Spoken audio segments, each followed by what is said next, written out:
All right, real talk time. So a lot of people wait until after the curve to make a move. They wait until the infrastructure and the projects are all complete, demand spikes, and prices get sticky again. But 2026 could be that kind of get ahead of the curve golden opportunity here in Austin that we haven't seen for years and we might not see again for a really long time. So today I really want to dive into why people are moving to Austin in 2026 and what that could mean for your plans if you're thinking about relocating here. So let's dive in and stick around to the end because the last thing is something that a lot of buyers overlook or get confused about, and it could save you a ton of money. Hi y'all, my name's Justin Rossi, and as a local real estate agent here in Austin, my job is to basically help people plan their moves in a smart way to make sure that they don't just choose an area based on what they saw online, and they actually have a good understanding for the neighborhood and the home that they're buying so that they don't regret their move in a few years. I'll give you the good, the bad, the ugly, and the weird. There's gonna be a lot to cover, so I'm gonna break it into sections. Let's dive in. So the first section of this video, we're gonna talk about getting ahead of that wave, right? So there's a lot of changes coming to Austin, and it's not just changing, it's actually upgrading as a city as a whole. Since I've lived here my whole life, I've watched the city go through changes like this for better or for worse, and I really do have a pretty good understanding of what to expect based on what I've seen happen in the past. Project Connect, which is Austin's light rail system, is getting a ton of momentum right now. It just kind of moved up a level so far as federal funding goes, and seeing that happen really is an indicator that we're going to see a massive influx of, dollars being spent on the city of Austin and that kind of commuter infrastructure. The I-35 Capitol Express Central is a project that's already underway, and it's a really long-term project. So we're going to see massive infrastructure development through the city core over the next decade or so at the very least. But that's a really good sign again that the city is doing things that it needs to build the infrastructure for the current and the future growth happening here in Austin. Not to mention, there's a cap and stitch project, which is gonna be really, really cool. I'll go into it briefly. I'm gonna make another video that really dives into it, but basically the cap and stitch project is the north and south I-35 corridor where it runs through downtown Austin. It's gonna be lowered underground, and they're planning on capping throughout areas of that with parkland, mixed use development potentially, city civic centers, plazas, things like that. It's really gonna connect the east and the west sides of the Austin area in a way that we haven't really seen before. So that new central land that's going to be created, plus the connectivity that's going to happen between the east and the west side of Austin, is really going to, I think, set that corridor up for a very, very substantial increase in property values, investment potential, etc., once the project's all said and done. Now, obviously, with big projects like the light rail system and the cap and stitch project and the I-35 corridor in general, comes the headache of construction. But a lot of the clients that I'm working with that are kind of getting ahead of that curve already definitely think that the upside is well worth it. When cities build infrastructure at this high of a level, and you're gonna see an increase in quality of life, you're gonna see more walkability, you're really gonna see an increase in demand to be along these, primary corridors that are gonna be created by all of this. So what that means long-term is more demand and higher property values. And in a minute, I'll get into which parts of town are going to feel different first. So the next point I want to make when it comes to infrastructure here in Austin is that the Austin airport is seeing some major upgrades coming in 2026 and beyond. And with increased routes and increased connectivity, that's going to lead to an increase in business travel, conferences, and actually transplants that kind of move here because they can actually get home, right? It makes it easier to travel, which increases the demand to actually live and be in the city of Austin. And it's not just more connectivity and more routes and more capacity at the airport, it's actually more jobs. So Southwest is actually set to have about 2,000 more jobs created at the Austin airport in March of 2026. So it's not just that infrastructure increase, but it's the job market itself is expanding. And this is the kind of insider hint or signal that lets people know to kind of get in if they're smart before the masses and the general public find out about all of this.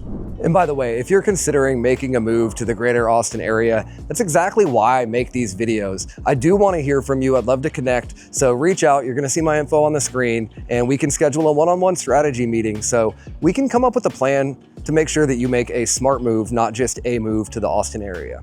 So the next section I want to talk about is the fact that the city of Austin is really becoming a lot more walkable. It's becoming a lot more interconnected. It's not going to be Manhattan ever, and it's not really trying to be, but what it is becoming is more of a choose your own adventure, choose your own vibe, choose your own lifestyle type city, which is really, really cool because historically in Austin, we really haven't had a lot of walkable areas. And when we have, they really haven't been interconnected in a really impactful way. So moving forward, if you want walkability in Austin, you're really gonna be wanting to buy into nodes of the city, right? You're not buying into the city as a walkable city as a whole. That being said, Austin's really spread out. So if you do move to Austin, I still highly recommend having a car if you want to take advantage of everything the greater Austin area as a whole has to offer, which is a lot. If you want to know more about the areas that I foresee being, extremely walkable in the coming years, definitely reach out and we can kind of go over a map of where those Project Connect stations are going to be at, where the proposed caps for the Cap and Stitch project are going to be, because it really is going to affect not just your lifestyle in those areas, but the value of your home moving forward in the future.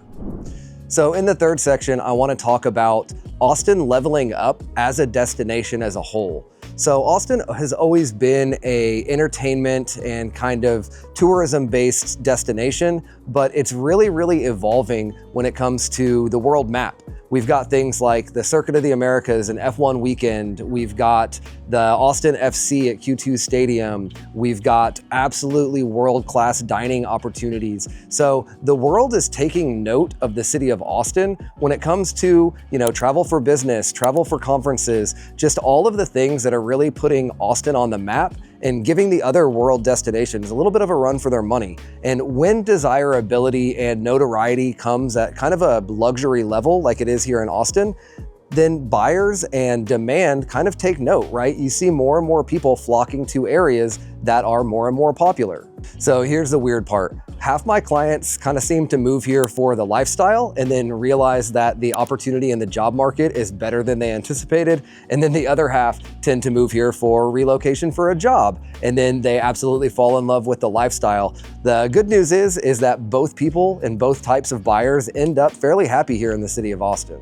And speaking of being a destination, the water access and the close proximity throughout the city to bodies of water, rivers, lakes, green belts, natural pools is really Austin's kind of unfair advantage because it's hot here in Texas. But the fact that there's water everywhere and a nice, fun way to kind of cool off and beat the heat really makes it a more desirable city as a whole. And it makes the people that visit here, even in the summer, when most people would not think of visiting Austin because it's 110 degrees outside, actually enjoy their stay here.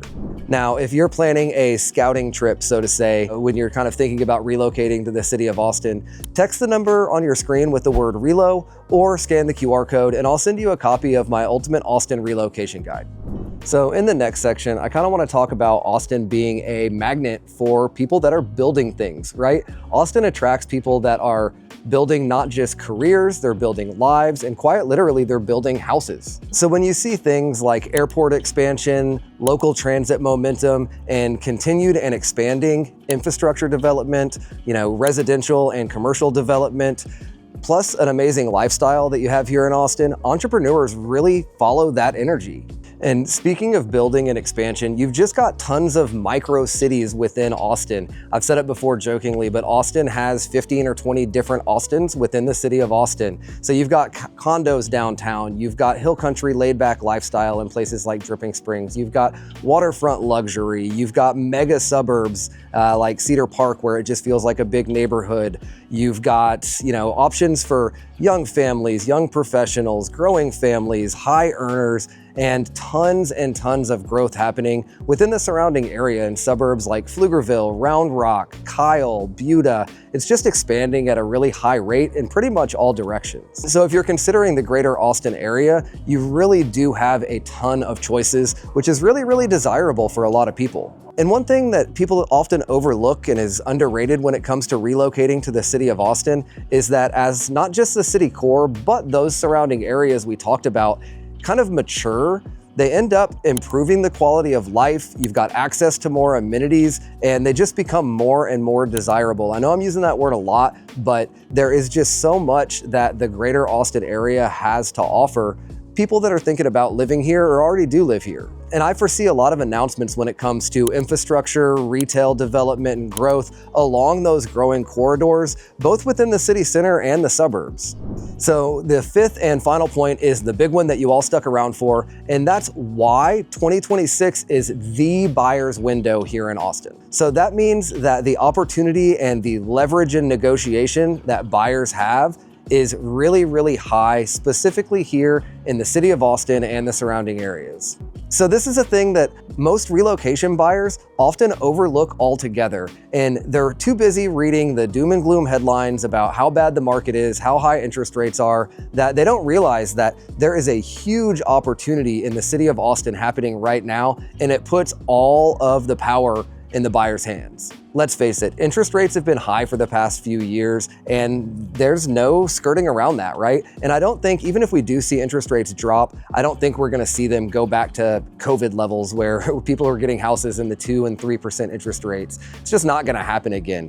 But because we have seen higher interest rates and the combination of the Austin inventory being really high, which we'll get into in a second, this market is creating extremely motivated sellers, which gives buyers a lot of leverage to find a good deal and negotiate the best terms possible for a house. And again, we might not ever see something like this in the Austin area ever again, especially if we see a huge uptick in demand after all of these infrastructure and quality of life improvements actually come to fruition.